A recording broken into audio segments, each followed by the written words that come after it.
Welcome all to the Snail Trail 4x4 podcast. If you like going off-roading in Toyotas, wrenching on Toyotas, camping in Toyotas, and maybe even poking a little bit of fun at Toyotas, and of course, hearing about how great ground tents are in Toyotas. Rooftop tents. Ground tents. Then this is the podcast for you.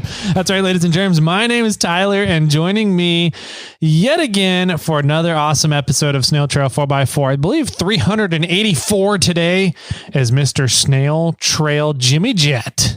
How'd you come up with that name, Snail Trail? Is it in reference to like snail trails, or... You really want to know? No, I think you've told that story before on the podcast. Oh, maybe there's somebody new that has not heard the story. We don't have anybody new. We only have like 4 listeners. The 4 listeners that we've had since High Sierra 4x4. Yeah. Go for it. How did you come up with Snail Trail 4x4, Jimmy? So I'm a rock crawler at heart, and we travel slow down the trails. So I wanted an icon for Snail Trail 4x4 to be some sort of thing that traveled slow. Okay. And another famous company has already taken the turtle. Yeah, bastards. So dang you, Marlin. Rest in peace. So I opted for a snail. Okay. And then I thought, well, when the snail walks along or slides along, it leaves a little trail like our tires do. Oh, okay. As we're driving. Okay. Our tires kind of leave the marks in the dirt. And then, so I started thinking that I could name the company Snail Trail. Okay. And then somebody showed me what the Urban Dictionary was. What's a Snail Trail, mate? And I said, ooh, okay, I'll add 4x4 on the back of my name. Okay. Plus somebody already had a video of something and it was some video from 2008 of some lady saying something funny about a snail trail on YouTube, and it was titled Snail Trail. And so I wanted to try to stay away from that. Gotcha. You didn't want to go after like a sloth? I could have done a sloth, but I'm not very Aussie. Yeah, sloths are more like in trees too. They're not. That's true, but they are slow. They're super slow. Could have done sloth off-road. Maybe. Trying to think, what are some other slow things off-roads other than bobcat? Not bobcats. Bobcat. Ouch. Kermits. Apparently, I go too fast in Kermit through the Rubicon. I've had multiple people tell me that now. Oh, yeah? Yeah.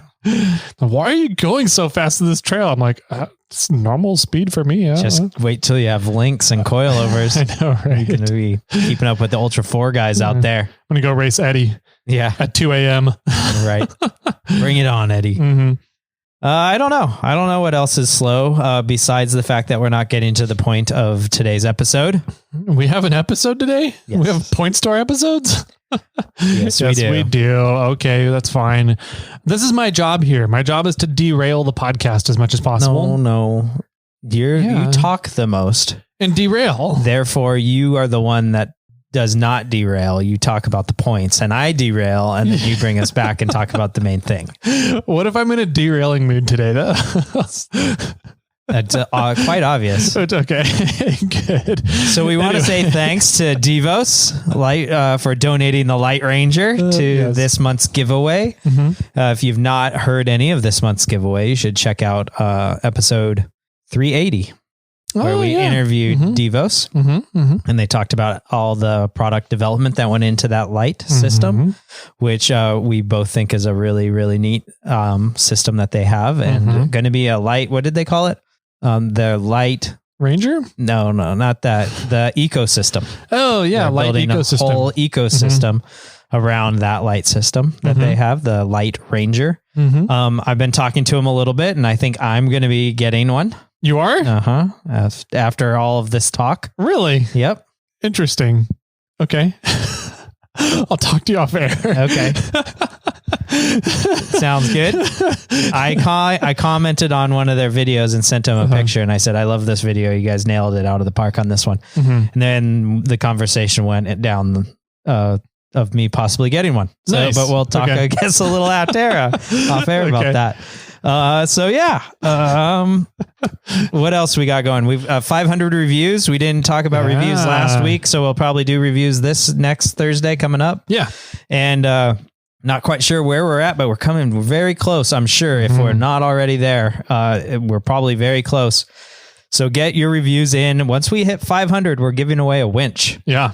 And once again, I'm guessing we're within 10. 10 would be my guess, I think. Yeah. So if you have not left a review, go do it now. And we'll check in a few days what review we're at. Yeah. And maybe we'll have to do a drawing. We'll see. That'd be cool. Yeah. I'm excited to get rid of that winch. Clean out my shop. Get it out of here. Yep. And then we'll talk about what our plans are for the next one. Yeah. So that'll be fun. Yeah. We've already been talking about some ideas. I like your idea a lot. Okay. So, yeah, I think we'll kind of move in that direction, see if we can make that happen for people. Yep. Sounds good. Sweet. Let's see. If anybody wanted to get in, you have a couple more days, maybe. You have a couple more days, I think, for getting in for that Devos. Oh, yeah. So make sure you go and do that over at iRate 4x4. You guys know how to do that by now, hopefully. We'll also over at iRate 4x4 in a couple more days is going to be opening up the gift box tier. Yeah. So if you guys are looking to get in for Jim's month over in October this year, you got to do that during the month of April. That is your opportunity to get in for the gift box that we do in October. It's going to be this month. Or this coming up month. Yes. You have to get in April, no later than April, because we will be closing that at the very end of April. Yep. And then you need to stay in that tier the entire time until October. Yeah. I'm a big fan of what we have for April's gift box, but I'm a big fan of what we have planned for October's gift box as well. Yeah. So I'm just hoping that it'll still go through. I'm hesitant to possibly change that idea. You mean you want to, or you don't want to? I'm hesitant to change it, but I have a good idea if I can pull it off for October's gift box. Okay. Not the package that's out there. Well, no, not that one. On the other one that we were possibly looking at for October. That one. Okay. So we're going to hold that big box out there until a year from now? I think that's backup. Yeah. Okay. Depends on the pricing we get on the other one. True. Yeah. So I agree. Okay. Well, I'm a huge fan about that. Yes. Yes. That one out there is going to be good. Well, we already have. We already bought something because we got a great deal for it. Yeah. And because we had sort of a fallout on what our game plan was for April's box. But we solved that. But while we solved that, we actually bought almost a whole nother gift box. Almost. Yeah. So we have another gift box already in the works, and we already have another idea. So yeah, we're almost a year ahead of ourselves. Isn't that great? Now it's pretty wild. Yep. So, yeah, get in for the gift box if you guys want. It's $20 a month, and you guys get, we knocked it down. I want to say to like $70 we're going 70 for. to 80. 70 to $80 that we're aiming for. So essentially you're paying, and that includes the giveaway tier as well, which is like $10 a month. So really you're paying $60 over the course of 6 months towards the gift box, and you're getting some really cool stuff that is in excess of $80 or more. So pretty fun things going on the gift box land. And ever since we kind of made that adjustment, we've already been seeing better responses from companies willing to work with the gift box. So to get some really cool stuff. So, yeah, get it signed up for the gift box. You guys have until April 30th once that opens up. Sounds good. Let's see. Anything else? What else do we got going on? We have a bunch of fun interviews, I think, lined up for April. Yeah, we do indeed. Because what is April again, Jimmy? It's Tyler's month. Yes, but maybe just as importantly, it's National Welding Month. It is National Welding Month. Though, I mean, by the looks of the schedule, though it is National Welding Month, and last year we did do every Monday was a welding themed podcast. I don't know if we're going to pull that off this year. I don't think so either, but we're going to get some welding content in here for everybody. Some welders, some welding things that we wanted to get last year as well, but there's only 4 episodes, 4 Mondays in April, so we couldn't get everything we wanted to. So we're going to look at getting those this year. I think it's going to be some fun stuff in April as well. Let's see. We've got Cruise Moab coming up. A listener did ask me if we were planning on doing a night run on Fins and Things, because we had alluded to it last year. That's right. We did. I will probably not be doing that because I don't have rock lights on the Bronco. Okay. And I don't know if I want to be in Moab without rock lights. There's too many ledges and drop-offs everywhere. Yeah. At nighttime. So yeah, Fins and Things is an easy trail though. Yeah. I like the way John Arns put it though. I think we were talking about doing Fins and Things one year when we ran into John out at Moab. And he goes, why would you do Fins and Things at night? And I was like, I don't know, it could be fun. It's an easy trail, but it's like at nighttime makes things a little bit more interesting. He goes, yeah, but if anything happens, then you have to tell people that you died on Fins and Things. I was like, that's a fair point, John. Yeah, that's pretty good. Half the allure of Moab also is the views and the vistas and the scenery. And at night, you don't see any of it. Yeah, true. So, I don't think we aren't going to do it this year. Okay. Maybe we'll do it next year. We'll see. I know that you're bringing the Bronco this year, but next year we are also planning on hitting some harder trails. So maybe Kermit will come out next year. Probably most likely. Yep. And on its new suspension, hopefully I should have Samantha done by then, for that event. So I think we'll plan on doing an event, some sort of get together next year. I think that'd be cool. I really, really, really want to go back to Moab with Kermit. Okay. Like as soon as he's done, I'll see if we can make that happen. But I just know how Kermit worked as tall as he was, as narrow as he was in Moab, and it didn't work well. Right. Yeah. It worked fine for ledges and stuff like that, but there's so many off-camber spots too, and off-camber climbs that you got to make in Moab that Kermit just doesn't work very well. And so I'm really, after everything gets done, I really want to go back and see that difference of being 14 inches wider. Yeah. Yeah. And maybe lower. And maybe a little lower. My goal is to lower it 2, maybe 3 inches, but I still want to keep quite a bit of ground clearance for what we have here in the Sierras too. Yeah. So I just lowered Bobcat 4. Right. Yeah. Or part of it. Yeah. The rear. Yeah. Half a Bobcat. So cool, man. Let's see. Do we want to get into voicemails, or do you think we're going to have a full episode today with our topic? Our camping topic that you can any voicemails? We do. We got 5 voicemails. Did you know that? Wow. No, that's a lot. Yeah, I know. I was like, man, I didn't realize we had that many. I didn't know we were popular. People like us. Is it the same person that's called in 4 or 5 times? 3 of them are the same person. Oh, okay. Are they all Lenny? No. Are they they're Donnie? They're all Donnie. Are they? Yeah. Okay.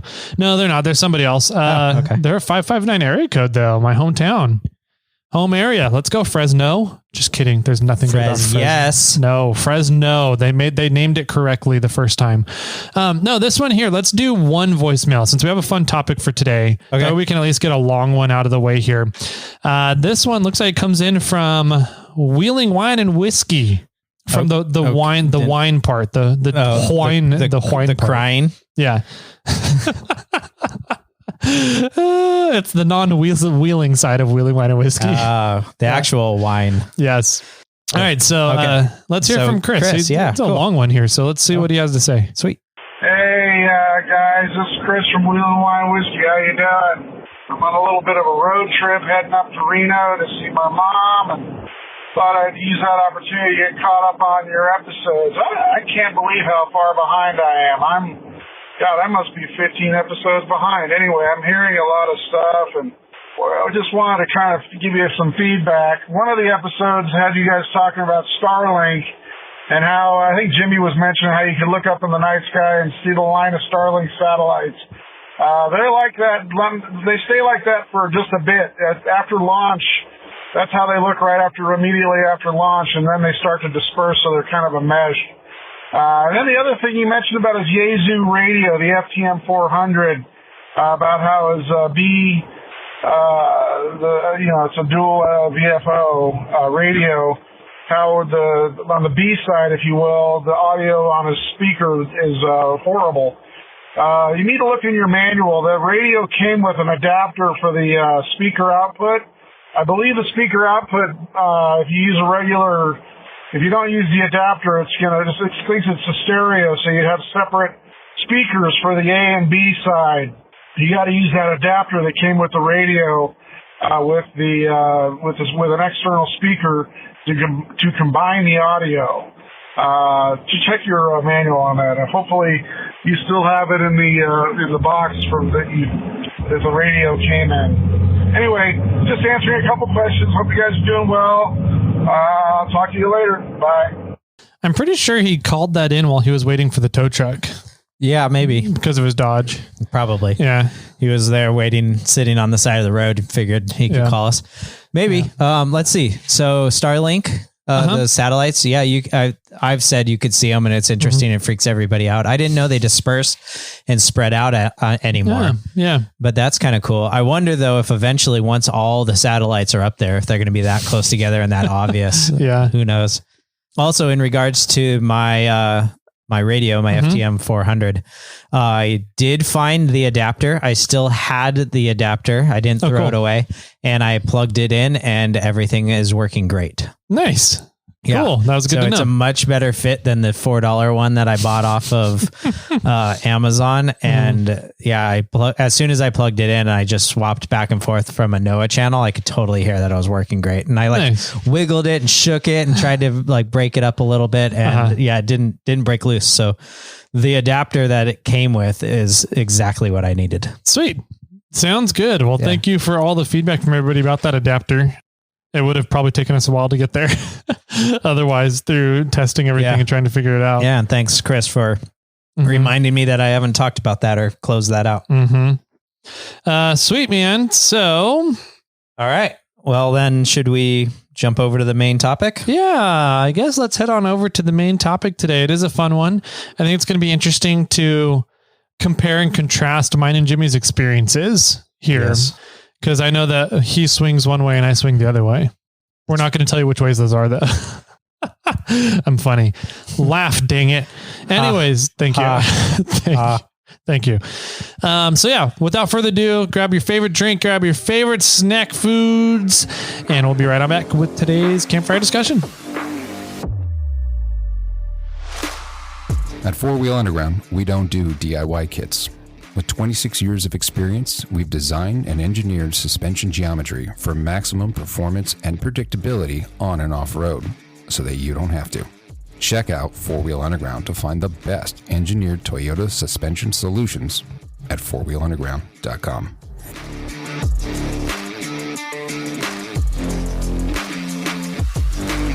Welcome back, ladies and gentle ladies, to the Snail Trail 4x4 campfire discussion for episode 384. Woo! We have... This is what happens when Tyler eats before we record. It's true. It's true. You only had a quesadilla today, though. You didn't eat your normal nachos. Maybe that's the problem. Maybe. I had nachos last night for dinner, though. From Cilantro's? No, from home. Yeah. Yeah. So today's campfire discussion is literally one that you can probably do around a campfire with whoever you're with around the campfire at that time. And you will have examples to point at and talk about. And Jimmy is dying over here. You okay there? Don't inhale your tea. That's usually bad for your health. Yeah.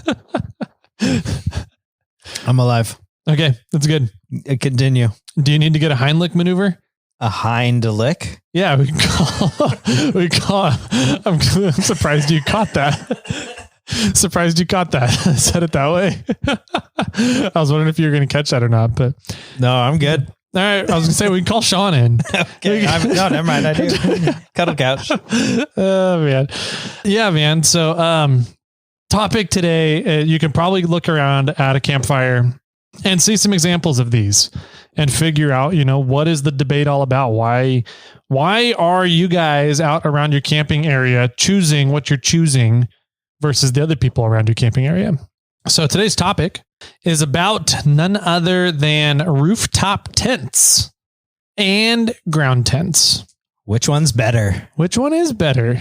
This is like going to be an elongated TTTTT. Kind of, yeah. So you're going to win. I'm not even going to participate. No, then we just go rooftop tents. And thanks for joining, ladies and gentlemen. I hope you all have a good day. And don't forget, keep crawling. Woo! So we got rooftop tents versus ground tents. Obviously, there's different options out there with both those categories, right? Mm-hmm. Absolutely. But is it really just rooftops versus ground tents, or can we break that down further? Or do you think that's really what it comes down to? If people are going to be looking at a tent to camp in, are they going to be looking at rooftop tents or ground tents or hammock tent? Would a hammock tent be another category? It could be. I was actually going to bring that up. Yeah. I think a lot, in my personal opinion, is that to some extent it's situational. Okay. But for a hammock tent or just all the above? Okay. For me, if I go out wheeling and it's summer Mm-hmm. and I'm alone, Mm-hmm. like if I'm solo in the truck, I don't have the assistant or mini assistant with me, I'm probably going to sleep in a hammock. Yeah. If the assistant comes with me, we're going to sleep in the rooftop tent. If the mini assistant and the assistant are with me, the rooftop tent's not large enough. Mm-hmm. So I need a ground tent. Yeah. So yours is based on space needs more than anything, or sleeping kind of. space needs. In it, to some extent, you could put it that way. Yeah. Okay. Or ease, somewhat of a way is direction. Okay. Ease for me on the hammock side. Got yeah. Not the rooftop tent or the ground tent. Okay. But if somebody's going to buy one, Yeah. I think that's really the question, right? Because I happen to have them all. Yeah. So I can use them all. Uh-huh. But if you're a family of 4 Mm-hmm. and you are into rock landing, shall we go there? Yeah, let's say rock landing. Because that's what we like to do here on this show. What tent are you going to buy? Yeah. A ground tent. You're probably not going to buy a hammock tent in that situation. Probably not. They do make those really cool ones that like use tie down straps for like your trailer that is like a triangle that goes up in the trees, but you're probably not going to have that. Sleeps like 6. Yeah. It's insane. But you're probably not going to use one of those. That's more for the pineapple parties. Yeah. Upside down ones. So you're really looking at a really big rooftop tent or a decent sized ground tent. Mm-hmm. I think you're not going to want a really big rooftop tent on top of your rock crawler. You don't think so? I don't think so. What if you I don't. So because have you seen, Zach, right? MFR Zach. Yeah. We've now kind of officially, finally. Have you given him that title? Not yet. Oh. I don't think so, but I think we're finally getting around to accepting him into the MFR family. Yeah. He kind of just hangs out around here. We put him to work. There you go. That's a good idea. He's got a free spirit, right? I mean, you could say that. No, that's the name of his the brand of his rooftop. I thought it was the massive Smitty built ones. Oh, maybe it is. Yeah.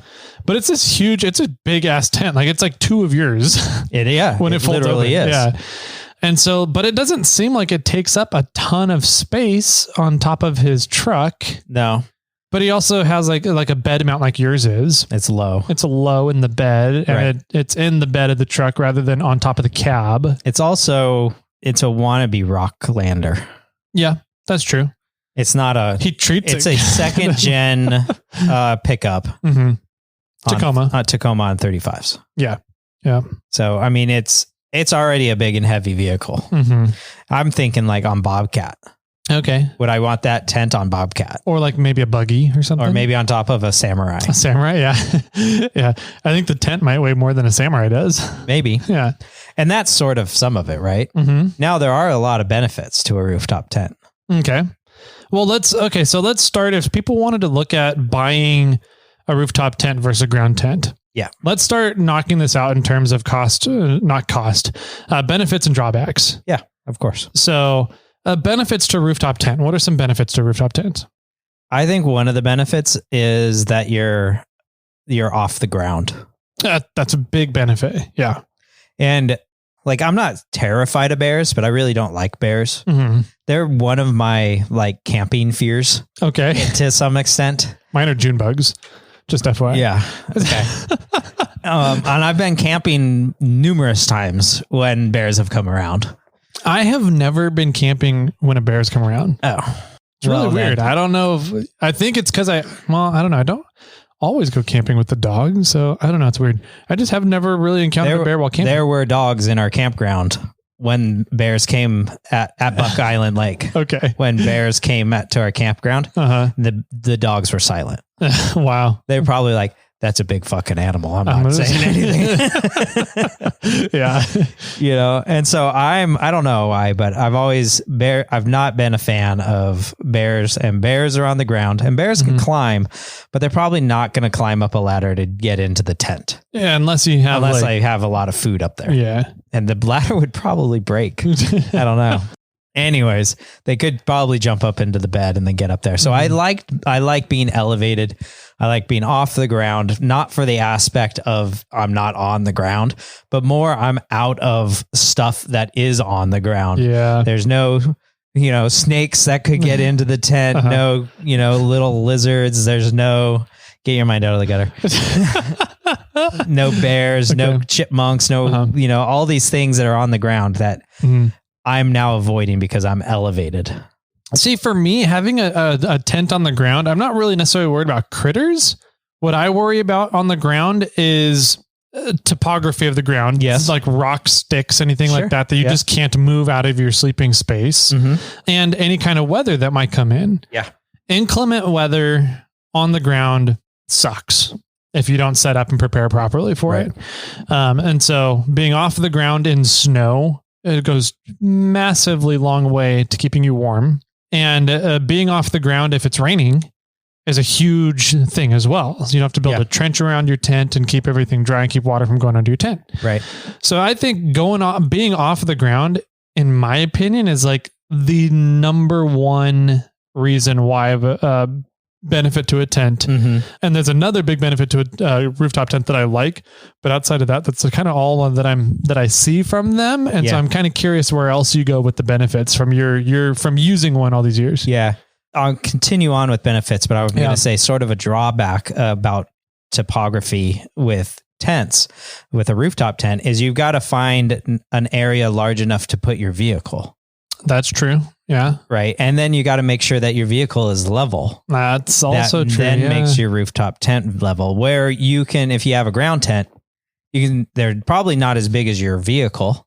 Some are, but some aren't. Like you're annexed. My Gazelle T4 with an annex is bigger than the 4Runner. I bet. Some are larger, but some aren't. Most aren't, I would say, that you're taking out there. And you can carry it around and walk around through some of nature to find a good camping spot, to find a place to put your tent. That's a good point. This is a little bit more placing, is a little bit more variables. So with a ground tent versus a rooftop. But it's not terrible to find a place to level out. Have you ever gone out with the rooftop tent and not been able to find a way to level the tent and park in the spot? No. Not really. Yeah. I've been not 100% level, but I've been fine with how I am. Okay. I did on our listener run on the Rubicon. I did park over by the lake, and I drove up on a rock, and then opened the tent and put the ladder down, and the truck slipped back off of the rock, and it bent my ladder. Oh, interesting. And so I had to get another ladder. So I mean, there is that. But usually you can stack a rock or find 2 rocks and lift the rear tires up to make it level, or put one rock under one tire to teeter it one way or another to make the truck lean a direction. So you can it's pretty easy to find a way to level the vehicle. Yeah. Usually for the most part, you find a level spot and you go, oh, I feel like I'm leaning this way a little bit. And you just put a rock in one spot and it levels out pretty easily. Okay. Let's see. So another benefit and probably another big benefit to the rooftop tent is that your bed is always there. Your bed is always, for the most part, made. Keep all your bedding in the rooftop tent. Yes, for the most part. I don't keep the pillows up there. I usually pull out the comforter for when we're done using the tent. But if I'm doing a road trip, like if I'm where to pop the tent up and down every single day. Oh yeah. I would probably leave the comforter in there. Okay. That makes sense. Yeah. It's just when I'm done for that trip, I pull the pillows out and the comforter out. And then every few trips I'll pull the sheets off. Gotcha. When I sleep, we usually sleep with the sheets. Like it's roughly the size of a full bed, and we use sheets and actual bedding sheets up there. Yeah. not just 2 sleeping bags or anything, you know, and we have the funny story of me buying a comforter on my first day of getting the rooftop tent from Mammoth when I was leaving Frosty Four-Wheeler's house. And I end up at a Walmart to spend the night, and I go in to buy a comforter. I ended up with a mattress pad. Yeah. That mattress pad is still on the mattress to this day. Nice. And yeah, so it works out great. Another benefit to a rooftop tent is that it's very easy to set up. Yeah. For me, it's unclip the clasps that go over the tent. I unzip it. There's 4 Velcro straps, and then you pop it up, and it's already set up. And there's other tents out there that are even easier than that. Yeah. The GFCs for the most part, you know, it's a few clips and you push it up and it's done. You know, the soft shell version of a rooftop tent that I have is probably the one that takes more time to set up. The negative side to that to the tent is on that aspect is putting the tent back in its case, at least for me on the soft shell side, takes about as long as packing a ground tent up. Yeah. So, I mean, setting up's a little easier, tearing it down and making sure that it's all packed away properly, stored inside of its little case easily, you know, that it's all compact. I like it to make sure that it's actually compact and not, you know, just shoved in there. Yeah. That takes about as long as tearing down a rooftop or a ground tent. Yeah. Let's see. What else do I like about a rooftop tent? So the bedding one was the other big one for me. Yes. Being able to just keep your bedding in there and not have to shove sleeping bags back into their stuff sack and throw them in the rig. And then when you get to your spot, take them out of the rig, throw them back in the tent, air up an air mattress or set up a cot or something, whatever you're doing in a ground tent. Having your sleeping arrangement there ready to go. And all you have to do is pop the tent up. That's nice. It's pretty nice. That's a nice feature. Yes. I have been thinking about replacing the foam mattress with an air mattress so that then I really could leave the pillows and the comforter and things up there because I'll air down the air mattress. Yeah, okay. The mattress in there now is 2 to 3 inches thick foam. But then when you fold it in half, it's like 6 inches of foam, 4 to 6 inches of foam. So if I have an air mattress in there and I air it down, I'm gaining like 4 to 6 inches of storage space. Yeah. And then I really could leave comforters and the pillows and possibly our bags or just clothes and stuff. Everything. All of that could possibly stay up in the rooftop tent, which would make it like a storage shell. Yeah. When you're not actually using it. Yeah. Which is another interesting idea that I've been playing with. I sleep really well on the foam. I don't know if I'd sleep as well on an air mattress. Gotcha. My issue, I love the idea of air mattresses. I hate them in theory because I always end up popping them. Yeah. I always end up with leaks in air mattresses. And I think it just mainly comes down to the type of wheeling I do and the stresses we put the vehicle under. And there's stuff, tools and other things rolling around in the back of where I keep the air mattress. And I think just the air mattresses get damaged because of the other stuff that I need to take with me for rock landing. Well, if the air mattress is stuck in the storage space, then it probably is not going to have an issue. Yeah. I've had many camping air mattresses and like backpacking air mattresses throughout my time. And there's a point at which it will have a leak. Yeah. Just even from sleeping on the ground, you know, maybe there's something small and sharp that went through a ground tarp, through the bottom of your tent and into the air mattress, you know, and it has a very slow leak, you know, that one horrible slow leak that way you blow it up. And then at like 3 a.m. in the morning, you roll over and your hips on the ground. Yeah. That it's, you know, just ruins a camping experience. But, I really enjoy the rooftop tent. Another benefit is, which it has an easy argument against it, but another benefit is that it's small. And so it heats up really fast. So you get to, like, when you jump up in that rooftop tent and during the winter with the comforter, you know, and me and the assistant, it's cold. Yeah. But once you shut the windows and lock that tent down, the canvas is thick enough that it will hold the heat in really well. And that, like halfway through the night, you're shedding layers off, or you're pushing the comforter down and you're sleeping halfway above the comforter, or, it just gets warm in there. And it's actually really nice because of that. And you're not having to continuously fight the cold. We'd use the electric mattress pad to warm the bed up now, and that's fantastic. And then we jump in and the bed is already warm. So then all we have to do is warm up that space, and then we're warm all night long. Yeah. Even that one time when we did the ladies run with the Mad Hatters. Yeah. And it snowed on us. And no, the ladies run. Oh, I thought, okay. There was a different ladies run. It snowed on us. Okay. I did the ladies run and it was raining all day. That's right. That one. Okay. And I forgot the rain fly. Oh yeah. And water was seeping through the zipper area, and it was getting wet on the inside of the tent. It was one of the coldest nights we've ever spent, but we still got warm at some point in that night, which is quite amazing. Yeah. That's pretty cool.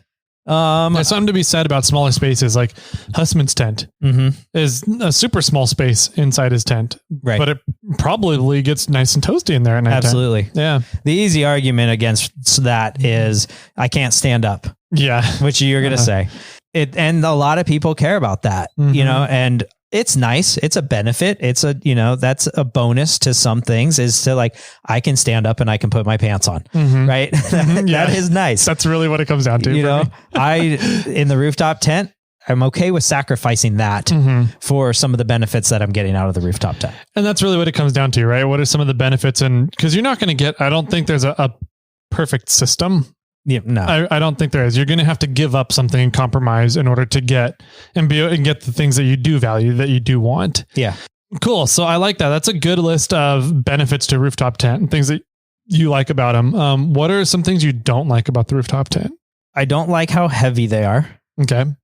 Is that just because it puts weight up high on the vehicle, or you don't like having to move it on and off the vehicle? Yes.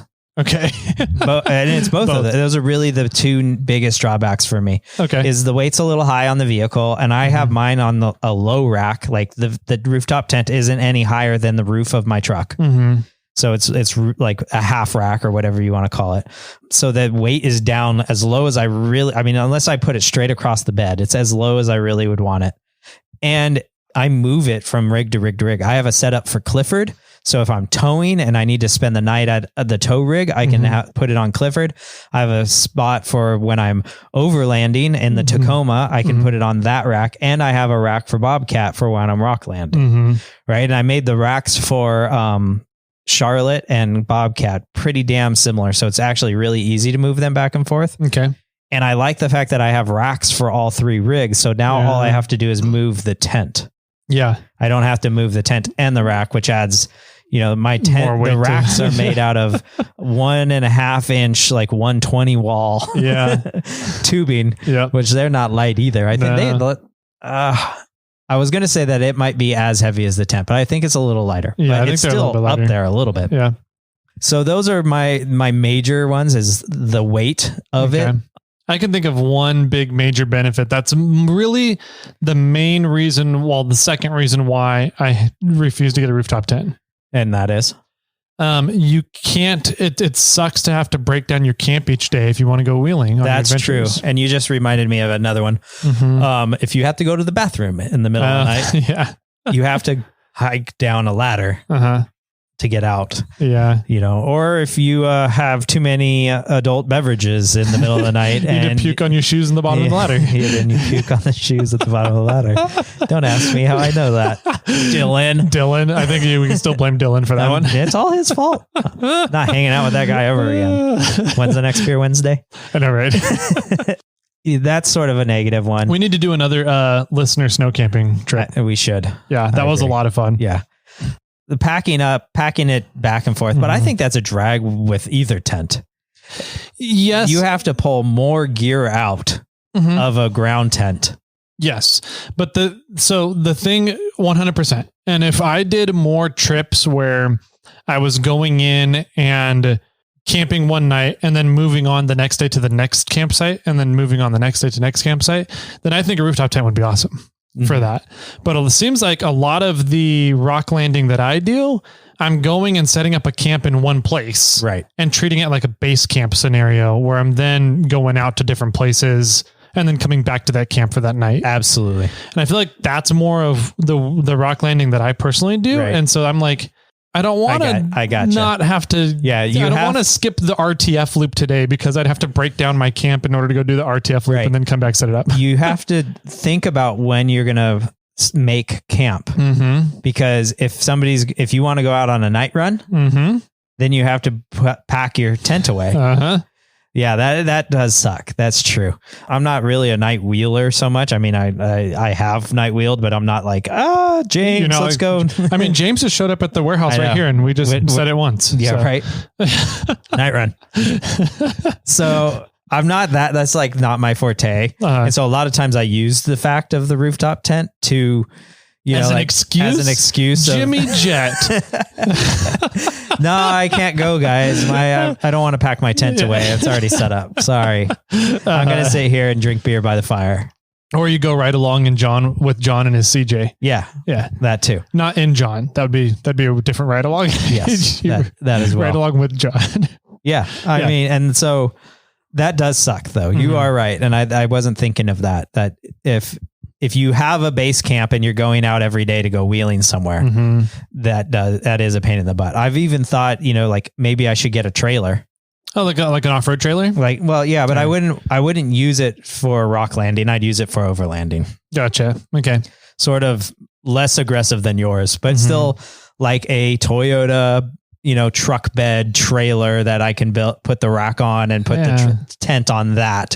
So that if I go down to the Mojave or something and we make a base camp and then I need to go into town to buy more beer. Yeah. I can just unhook it from the trailer and go drive into town and then leave the trailer.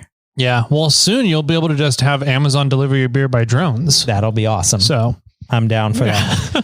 Yeah. That, or I just want self-driving cars and I'll put a note in it. Here's $20. Drop the beer on the driver's seat. Yeah. I'll hit the go button and it'll come back to me. Return to sender. Yeah. No. Yeah. that's my biggest gripe with rooftop tents. Yeah. Is that I like night wheeling. If like a night run comes up, I'm like, yeah, I love night runs. And day wheeling as well while we're out on weekend trips on the Rubicon, camp at Spider Lake and then we're going down to Buck one day or doing the RTF loop one day or going down side to the Springs and come back or something, or going and camping in the Springs. You're like, let's go up to Observation Point, then back down and whatever it is. I feel like I don't want to have to pack up my camp. Yeah. No, that really is a big bummer. If you're doing a multiple night trip and you're doing a base camp, it sucks. Yeah. Yeah. Okay. So if you're doing a multiple night trip and you're having to move every single night, it's actually nice. It's a little bit easier. Yeah. I feel. Yeah, I would agree. You can, maybe you have some.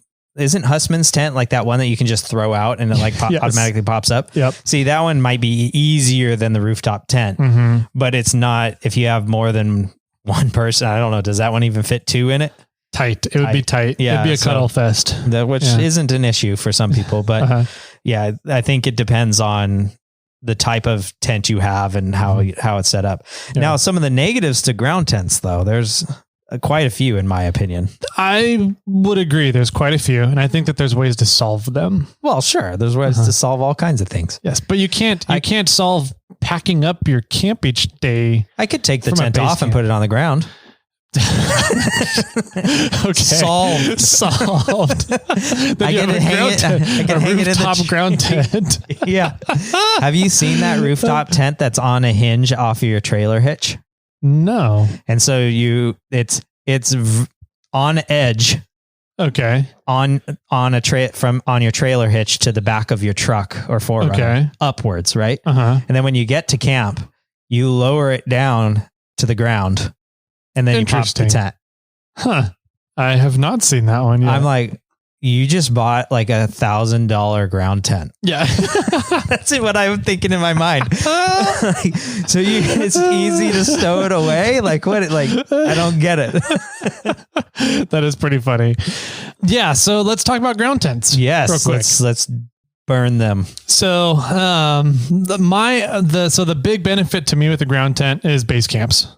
Yes. And that's really what it comes down to. There's a lot of things I hate about ground tents. I hate having to set them up and tear them down. Mm-hmm. Luckily, there's a lot of technology that's been added into ground tents in the past 10 years that has made setup and tear down a lot easier, so that I can almost, if it was just the tent, I could set up the Gazelle and tear it down quicker than I think you could do your rooftop tent. Probably. But I don't have all my bedding in there. Right. That's the big difference, right? And then like Hussman's tent, you literally just throw it and it goes poof and pops open. There's been some really interesting ones that are like inflatable frames. Yeah. That you just hook up an air compressor to it and inflate the tent almost. Have you seen, I just saw it the other day, the inflatable truck shell? Yes. Yeah, I've seen those. I was like, what? This is so weird. Yeah. Okay. So there's those. And so, I think for me, I hated dealing with tent poles and having to put tent poles together and put them all up. So I was like, I need a ground tent that I don't have to deal with tent poles anymore. And that answer to me was the Gazelle. Yes. And ever since I found the Gazelle, there's a lot of other problems that kind of solved for me as well. The big benefit to a ground tent that I don't think you can get at all with a rooftop tent is being able to stand up. Now, GFC has sort of fixed that because it's not just a tent, it's also a camper shell to the truck bed as well. So you can stand up in the camper shell and the top half of you is up in your tent. What about the larger rooftop tents? Mine doesn't have it, but the larger ones, when they're elevated above like the truck cab and they hang out and over, you can have on those annexes like an down annex below. Mm-hmm. So you can stand under the half of your rooftop tent and you're still in a tent. Yeah. Those are nice. And I know people that leave all their bags and everything downstairs. So they put their PJs on, they go upstairs, they sleep, they climb down, and now they're standing in the annex of the rooftop tent and they can change there. Yeah, that's a good point. I mean, as long as you have a floor to it, I guess would be the big thing. It has a floor, but some have floors. Some of them do. Okay. I haven't looked into them as much. I just know that for a rooftop tent like yours, the way yours situates, I wouldn't be able to stand up under it comfortably. And you would have to sleep diagonally in mine. Yeah. You'd need a bigger one just because I almost touch toe to head in that tent. Wow. Okay. It's tiny, yeah, but I wanted it small because I didn't want a lot of weight. Gotcha. And at the time when I bought it, I was signal. Yeah. You're single? Single. I gotcha. I had a hard time saying that word. I was single. Yeah. So I didn't need a big tent. At that time, I didn't envision 2 more people in my life. Right. That's true. If anything, it would have been, I'm going to take a girl out, not, now I got a kid. Yeah. Yeah. Yeah. So, I mean, I guess an annex, I hadn't really thought too much about an annex and just kind of creating a living room underneath pretty much the fold out side of the tent. Yeah. And I know people that have slightly smaller ones and they'll put an air mattress down in the annex area and the kids sleep down there and the adults sleep upstairs or vice versa. Yep. That's definitely a way to solve that, I think. Yeah. A ground tent for me, it mainly just comes down to having to pack it up to go wheeling that day. Yeah. I try and not have things associated directly connected to the vehicle for camping. I like to kind of like when I get to camp, pull everything out of the vehicle and have my little base camp area. Right. And that way everything is separate from the vehicle so I can go use the vehicle and play with it. Cause that's usually why I'm going out camping. Now that the wife wants to do more overlanding camping stuff, I may not be going out and playing with the vehicle during the day as much when we get to our locations. Right.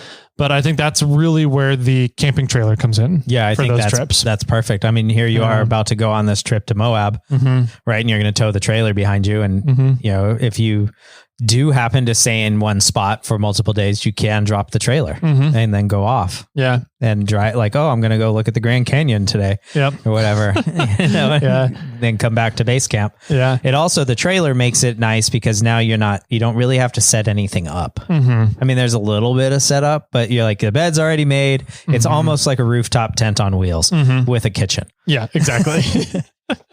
Yep. So the ground tent, another benefit to the ground tent from the rooftop tent is that typically they weigh a lot less. Yes. And so you don't have to carry as much weight in the vehicle while we're rock landing, and you can keep that weight lower in the vehicle. Yes. While we're rock landing. Although my tent with a T4 and bigger, they don't really fit in vehicles very well. No, they don't. How long is that thing? It's longer than the 4Runner is wide. Okay. So if I didn't have it's the like 4 feet, the 4Runner is about 48 to 54 inches wide. Okay. So it's longer than that. Dang. So if I didn't have the subwoofer in the 4Runner, I could lay the tent down diagonally. I could lay it down. I just have to drop the seats, right? The back seat.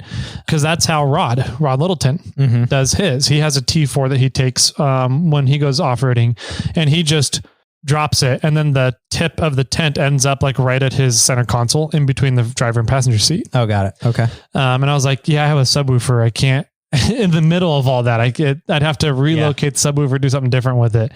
But I am debating on doing that because if I go somewhere in the crawler and the wife goes with me, we got to take the T4, especially if the dog is with us too. Right. And so I end up having to pack the T4 up on the roof, which puts it up high anyways. Yeah, but it's not terribly heavy. It isn't. I mean, in comparison to a rooftop tent. That is very true. I mean, what? It weighs 15 pounds? No, it's more than that. More? Yeah, I would say 20 to 30 pounds. Okay. And mine's 80 to 100? Yeah. The T4 with the annex, though, that thing weighs double. 60 pounds. Yeah. 60 to 70. So now maybe. you're getting up to it's my up there. You got a rooftop tent on top of your 4Runner. Exactly. So yeah, ground tents typically are going to weigh less. Yeah. And they may not have as much insulation though. But I've been pretty happy with the Gazelle's insulation. Yeah, I don't know. I mean, I would assume that the Gazelle and the rooftop tent are kind of made out of similar fabrics to some extent. I think rooftop tents have a much thicker, heavier duty fabric than a Gazelle does. The benefit to the Gazelle is that there's two of them. Oh. And there's an inner wall that the poles, that's where the poles live for the tent, right? So you can almost create a little air barrier. Oh, interesting. And that's what helps, I found, insulate the Gazelles really well. Or you can get a shift pod. Or you can get a shift pod and have a ton of insulation. Yeah. Yes. So those are that's the weight aspect, I think, benefit of ground tents over rooftops. But I want to talk about weight aspect in regards to everything that you need to bring. Okay, that's fair because the bedding lives in the rooftop tent. Yeah. Yeah. I mean, so I've got the shell base, the hard base of the rooftop tent. Mm-hmm. I've got a foam mattress pad and the canvas of the tent and my sleeping stuff. Mm-hmm. But for a ground tent, you need the ground tent. You need some sort of air mattress of some sort, or a cot, and sleeping attire, and that's really about it to just basically sleep. Yeah, yeah. I think everything you're going to have. I mean, you got to include the brackets for the tent to hold it to your vehicle and whatever your mounting stuff is. Yeah, I have say if I take just me, I've got the Gazelle, the T3, and I have that plus a little backpacking cot, which might weigh 2 pounds. Right. I've got an air mattress, a little backpacking air mattress that's 1.5 inches, 2 inches thick. It might weigh 2, maybe 3 pounds. It might weigh more than the camping cot does. And then I've got the sleeping bag. Yeah. And if it's wintertime, I've got the electric blanket and the jackery. Right. And a pillow. Yeah. All that does weigh less, but I just wanted to say that it's still inclusive and you can't just do you can't just go tent versus tent. Gotcha. Because there's more than a tent to have a sleeping situation in a tent. Yeah. And typically you need a ground tarp to go under your tents if you want your tents to last a long time. Yeah. I like running a ground tarp just mainly because it gives me a place to put my shoes. Sure. So I don't have to leave them out in the dirt or the mud kind of thing. I have like a little porch. So you're going to need that as well kind of thing. Yeah. I don't know. To me, the main thing is the universality of it, I guess.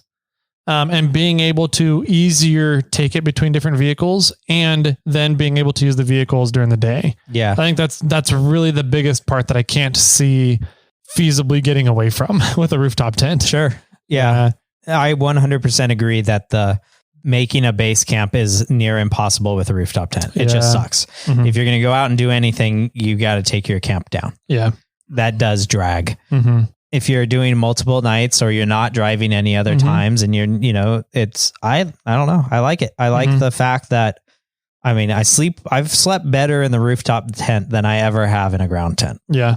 And I don't know if it's because it's slightly smaller and it's warmer, if it's the foam mattress, which I'm really equating it to, because I have a good 3-person 4-season tent that is not very large. And that canvas is thick too. Yeah. But I still didn't sleep very good in it because you're on this like tiny air blow up mattress pad for backpacking. Mm-hmm. But I don't know. I think I don't have there's no answer. I mean, I guess I think it's sort of how you want to set yourself up, what you want to do. Yeah. What kind of adventuring do you want to do on these trips? Yeah. How often do you want to pack up and down the rooftop tent? I think that regardless of a trip that we go on, like if we did a 1-week trip down to Death Valley and we're staying a few times at a base camp, I still think I would bring the rooftop tent. Interesting. Okay. I think that it would just be, it's not terribly difficult to pack it up. Yeah. It's a mild inconvenience compared to the benefits of having it. Yeah. You still are like, if you're moving every day, if you're I don't know, I'm just hypothetically saying this. If we spend 2 nights on the move and we're spending one day we camp and the next day we move, then that night we camp and we spend the night. And then we go out somewhere and drive and we come back to camp at a base camp. Next day we pack up and move. And then the next day we make it a base camp, but we go out and travel. Then the next day we go home. Like every single one of those days, I'd have to pack my tent up and you would only have to pack it up twice. Yeah. 3 times on the last day. Yeah. It's not that big of a deal. I don't think. Okay.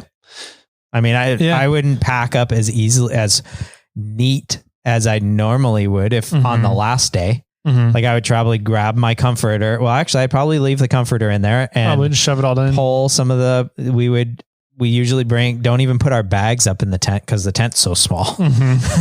We leave our bags down below. We just usually bring up the clothes for the next day. And then, so we just grab our pillows and throw them in and then fold the tent up and rock it and go. So would you leave all of like your kitchen stuff, cookware stuff out at the base camp area? I'd leave all the totes there. Okay. Yeah. Same with you. I mean, you'd pretty much leave all the totes there. And it's also not hard for me to pick all the totes up and throw them in the back of the truck. But a lot of times I do that because I'm sort of based out of, I don't have a separate lunch a day trip stuff. Yeah. It's just easier for me. Let's pack this up real quick. Let's throw it in the back of the truck and let's roll. And now I have everything with me. Yeah. And it's, I've got all the food for the week, all the snacks, all the gear, all the clothes. Like if we get stuck, you guys are going to come to me. Yeah.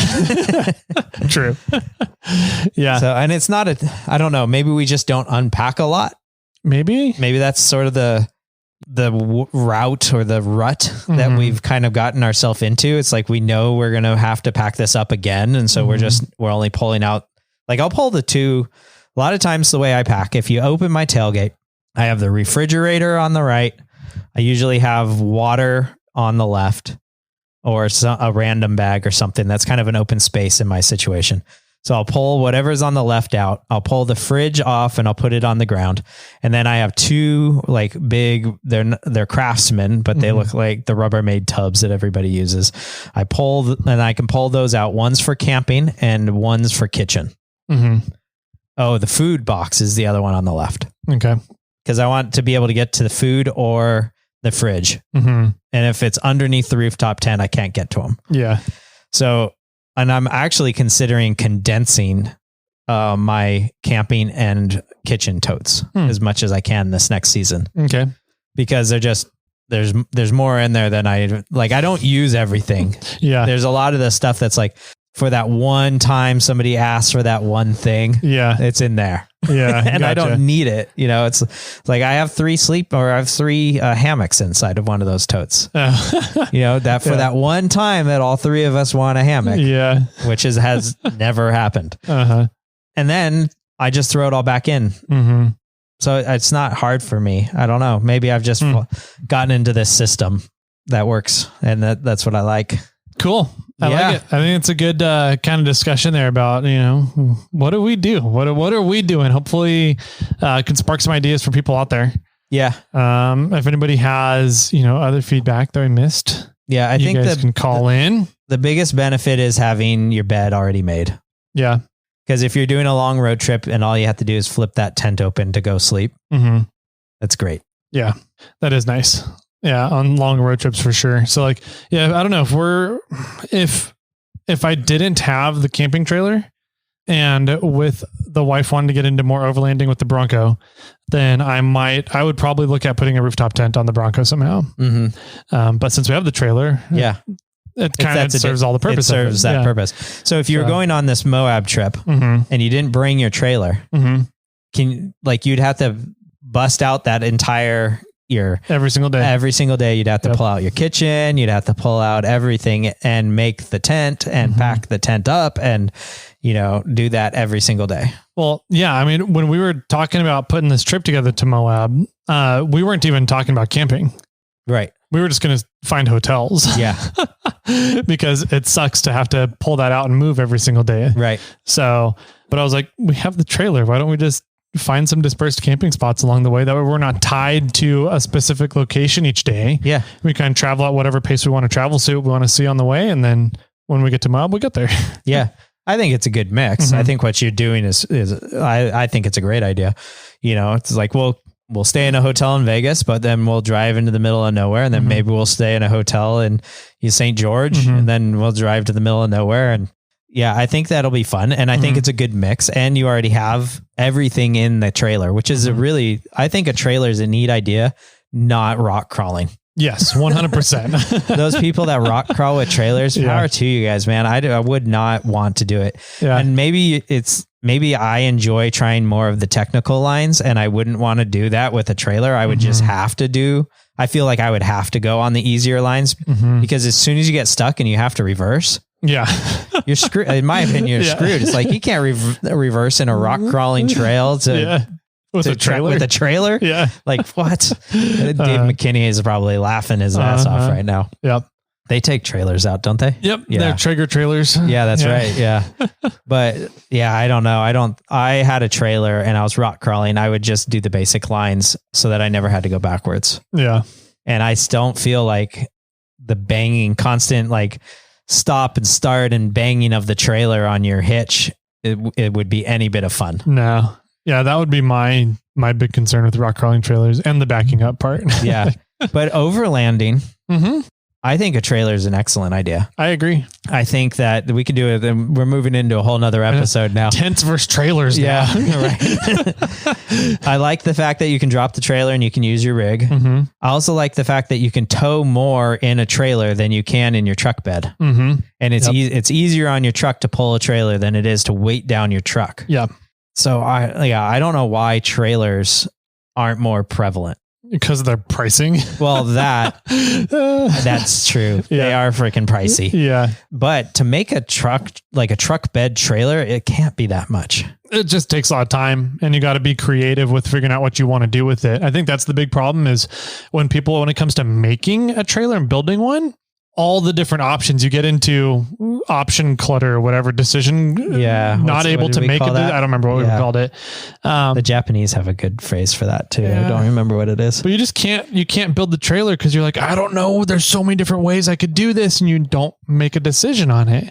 So like the trailer I've been building, it's taken me 2 years so far. And I'm still not at the point where I'm like past the foreseeable part of what I want to do with it, let alone what I don't know how the rest of the stuff I'm going to hook up and do, like the shower on it and more storage on it and stuff like that. I haven't got to that point yet, but like it just takes a while because you got to go out and use it to figure out what you want to do next. And yeah. You remember Paul's trailer, KOH 2 years ago? I think like there's a little knick-knacky things around there. Like he's got a bladder in one of the fenders and there's a water spout on the outside, but I like the fact that it's very simple. It's literally like an old school 50s truck bed that they converted into a trailer. Yeah. And he's a Dodge guy, so it's a Dodge trailer, Dodge truck bed.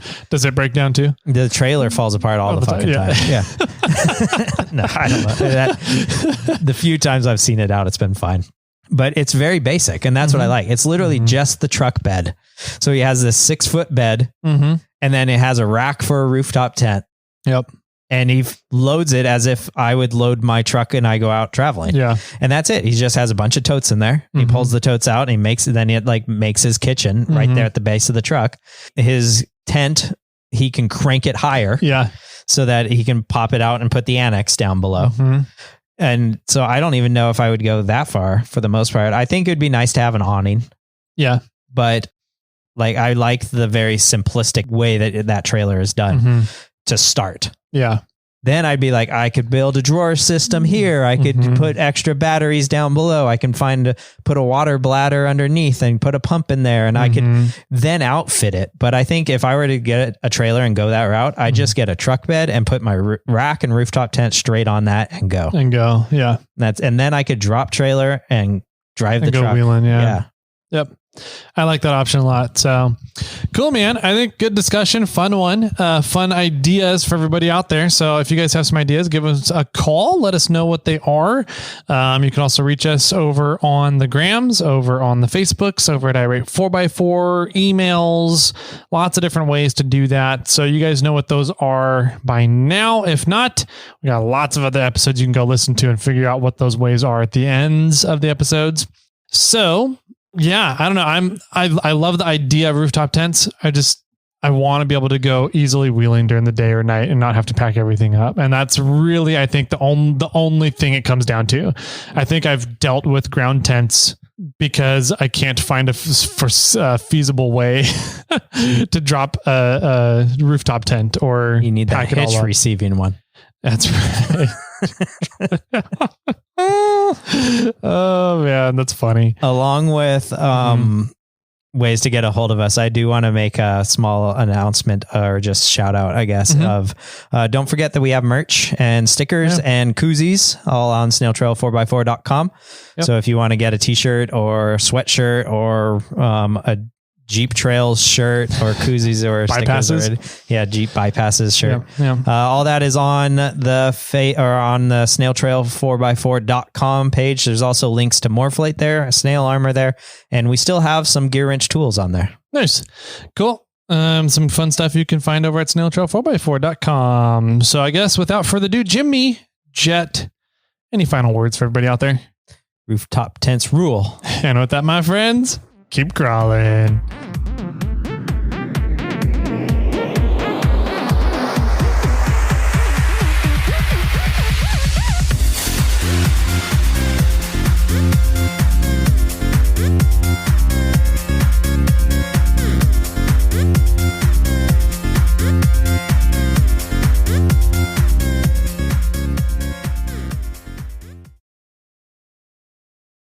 I got one for you.